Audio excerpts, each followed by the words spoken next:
Didn't quite get through there, so let's get that. Go ahead and bite that right there. So this is for the D-Tech EMT class.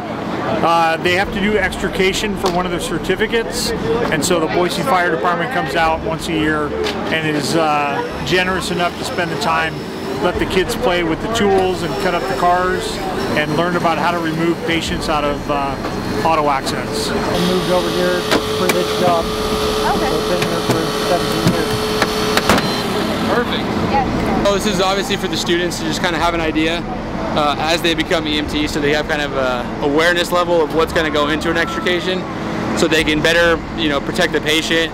When the patient's in there and they're with them, they can talk to them and, kind of calm them. And usually we take a big blanket, we put it over the top of the patient, and they're going to hear all these crazy sounds and stuff. So this gives them a better idea of what the truck company is going to do on how to get them out. I really want to go into flight medics. So flight paramedic, that's my end goal. And so EMT is a great starter for that. Yeah, there's quite a job opportunity, both for EMS and for fire.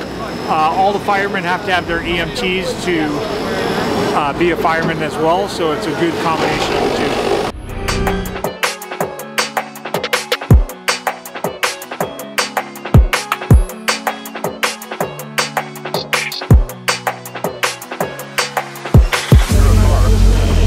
Yep, just let it do its work.